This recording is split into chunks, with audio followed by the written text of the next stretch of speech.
ओम गण गणपतये नमः। हर हर महादेव। संपूर्ण भारतातील प्रिय नागरिक बंधू भगिनींना शेअर बाजार गणेशवाणी चॅनलतर्फे श्रीयुत गणेश अशोक सांडगे यांचा नमस्कार। मित्रांनो, शेअर बाजार गणेशवाणी चॅनलद्वारे सर्व भारतीय बंधू भगिनींना शेअर बाजार गुंतवणूक साक्षर करण्याचा माझा हेतू आहे। तरी ज्या बंधू भगिनींनी अजूनही चॅनल सबस्क्राइब केलेले नाही त्यांनी लगेच करून बेल आयकॉन म्हणजे घंटीचे बटन दाबावे। मित्रांनो, चॅनल सबस्क्राइब करण्यासाठी काहीही खर्च येत नाही व बेल आयकॉन दाबल्यामुळे तुम्हाला सर्व व्हिडिओ विना अडथळा पाहता येतात व चॅनलवरून नवीन येणाऱ्या व्हिडिओचे तुम्हाला यूट्यूब तर्फे नोटिफिकेशन मिळते। तरी ज्या बंधू भगिनींना शेअर बाजार गुंतवणुकीचे ज्ञान मोफत हवे आहे, आर्थिक परिस्थिती सुधारण्याची मनापासून इच्छा आहे, त्यांनी आर्थिक परिस्थिती सुधारण्यासाठी आवश्यक असलेल्या शेअर बाजार गुंतवणुकीचे ज्ञान देणाऱ्या शेअर बाजार गणेशवाणी चॅनलला बराचसा वेळ द्यावा, म्हणजे सर्व झालेले व येणारे व्हिडिओ संपूर्ण पाहावेत किंवा ऐकावेत ही विनंती। तर मित्रांनो, शेअर बाजार गुंतवणुकीतून श्रीमंत होता येते याची बऱ्यापैकी आपल्या देशात जागृती झाली आहे। त्यासाठी डीमॅट काढण्याचे प्रमाणसुद्धा वाढलेले आहे। परंतु मित्रांनो, फक्त डीमॅट काढून किंवा कोणताही अभ्यास न करता कुणीतरी सांगितले म्हणून शेअर्स घेतले तर नफा होईलच याची खात्री नाही। परंतु एखाद्या कंपनीचा प्रॉपर अभ्यास करून शेअर्स खरेदी केला तर त्यातून नफा होण्याची शक्यता कित्येक पटीने वाढते। मित्रांनो, शेअर्स गुंतवणूक करण्यासाठी त्या शेअर्सच्या कंपनीचा अभ्यास केला पाहिजे हे सर्वांना पटते, परंतु अभ्यास काय करावा हे माहीत नसते। तरी आज मी तुम्हाला बँकिंग सेक्टरमधील टॉपची कंपनी HDFC बँक म्हणजेच हाऊसिंग डेव्हलपमेंट फायनान्स कॉर्पोरेशन ह्या कंपनीचा अभ्यास व ती कंपनी गुंतवणुकीसाठी योग्य आहे की नाही हा निष्कर्ष सांगणार आहे। तरी संपूर्ण व्हिडिओ पाहावा किंवा ऐकावा ही विनंती। मित्रांनो, प्रत्येक कंपनीचे 6 मुद्दे स्वतंत्र वही करून लिहून घेतले तरी चालतील, कारण मी भरपूर कंपन्यांचे ॲनालिसिस आपल्या चॅनलच्या माध्यमातून करणार आहे। तर मित्रांनो, आजची कंपनी आहे HDFC बँक। HDFC बँक गुंतवणुकीसाठी उत्तम आहे का हे पाहण्यासाठी पुढील प्रमाणे 6 गोष्टींचा अभ्यास करावा लागेल। तसेच तुम्ही कमेंटमधून सांगाल त्या कंपन्यांचे सुद्धा मी स्वतंत्र व्हिडिओ बनवणार आहे। मित्रांनो, जास्तीत जास्त कंपन्यांची नावे कमेंट करा, त्या कंपन्यांचे सुद्धा मी व्हिडिओ बनवेन। मित्रांनो, समजा तुमच्या पोर्टफोलिओमध्ये एखादी कंपनी आहे व ती चांगली आहे का वाईट आहे याचा अभ्यास करायचा असल्यास त्या कंपनीचे नावसुद्धा कमेंट करा, मी त्या कंपनीचा सुद्धा व्हिडिओ बनवेन। तर मित्रांनो, जास्तीत जास्त कंपन्यांची नावे कमेंट करावीत ही विनंती। तर HDFC बँकेचा अभ्यास चालू करू। मित्रांनो, आज तारीख आहे 30 जुलै 2024। तर आत्ता अभ्यास चालू करू। मित्रांनो, प्रथम मुद्दा म्हणजे त्या कंपनीचे नाव व सेक्टर। तर मित्रांनो, आज जी आपण कंपनी पाहणार आहोत त्या कंपनीचे नाव आहे HDFC बँक। ही बँक प्रायव्हेट बँक सेक्टरमधील बँक आहे। मित्रांनो, HDFC बँकेसारखेच काम करणाऱ्या इतर स्पर्धक बँका अनुक्रमे पुढील प्रमाणे axis bank, ICICI bank, IDBI bank, yes bank, federal bank. मित्रांनो, HDFC बँकेसारखेच काम करणाऱ्या अजूनही भरपूर कंपन्या आहेत। तर मित्रांनो, त्यातील कोणत्या कंपनीची तुम्हाला ॲनालिसिस हवे असेल तर त्या बँकेचे सुद्धा नाव तुम्ही कमेंट करा। मित्रांनो, दुसरा मुद्दा म्हणजे चालू किंमत. HDFC बँकेचा आजचा भाव म्हणजेच करंट व्हॅल्यू आहे 1615 रुपये 55 पैसे. मित्रांनो, HDFC बँकेचा 52 आठवड्याचा हाय लो म्हणजे 52 आठवड्याचा म्हणजेच 13 महिन्यातील उच्च किंमत व 13 महिन्यातील सर्वात कमी किंमत.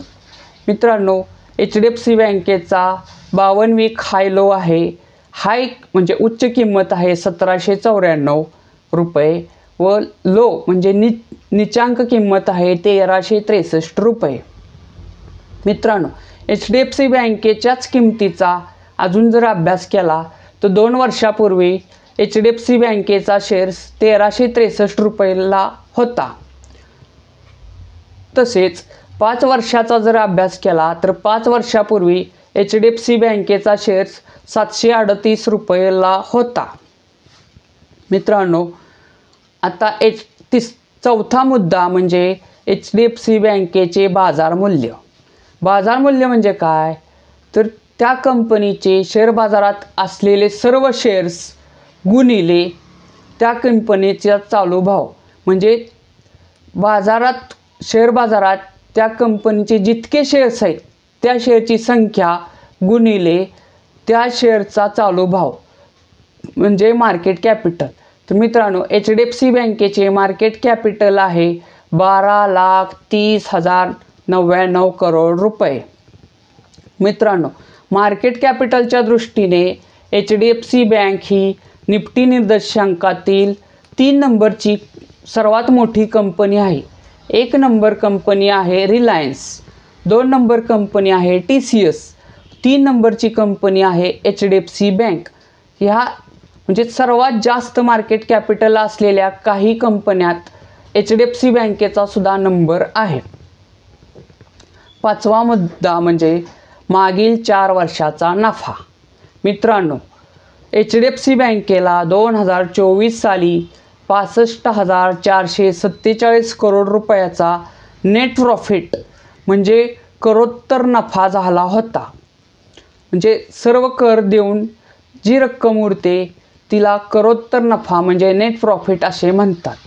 2023 साली HDFC बँकेला 46,149 करोडचा नेट प्रॉफिट झाला होता. 2022 साली 38,151 करोड रुपयाचा नेट प्रॉफिट झाला होता. 2021 साली 31,857 करोड रुपयाचा नेट प्रॉफिट झाला होता.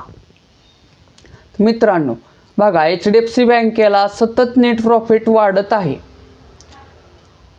HDFC बँकेचा अभ्यासासाठीचा 6वा मुद्दा म्हणजेच एकूण शेअर्समध्ये मालकाचा हिस्सा म्हणजे प्रमोटर होल्डिंग. मित्रांनो, HDFC बँकेमध्ये FII म्हणजे सर्वात जास्त शेअर्स असणारा घटक आहे तो म्हणजे FII. म्हणजे HDFC बँकेचा शेअर होल्डिंग पॅटर्न बघितला तर त्यात FIIचा हिस्सा सर्वात जास्त आहे 47.17%. DII म्हणजेच डोमेस्टिक इन्स्टिट्यूशनल इन्व्हेस्टर म्हणजे DIIचा हिस्सा म्हणजे घरेलू संस्थात्मक गुंतवणूकदार यांचा हिस्सा आहे 35.46% व पब्लिकचा हिस्सा आहे सुमारे 17%. तर मित्रांनो, HDFC बँकेचे 6 मुद्दे पाहिल्यानंतर निष्कर्ष काय निघतो? निष्कर्ष नंबर 1, कंपनीचा नफा सतत वाढत आहे. त्यामुळे शेअर्स सतत नवीन उच्च किंमत दाखवत आहे. म्हणजे 2 वर्षापूर्वीची किंमत बघितली, 5 वर्षापूर्वीची किंमत बघितली तर त्या मानाने आत्ताची किंमत सतत वाढत आहे.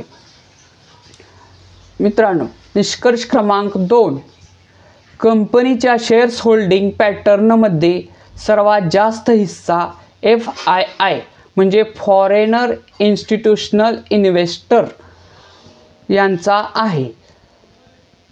म्हणजे परदेशी संस्थात्मक गुंतवणूकदार यांचा हिस्सा सर्वात जास्त आहे. दुसरं म्हणजे DII डोमेस्टिक इन्स्टिट्यूशनल इन्व्हेस्टर यांचा हिस्सा 35.46% आहे. म्हणजे थोडक्यात कंपनीचा मालक FII व DII आहेत. निष्कर्ष क्रमांक 3.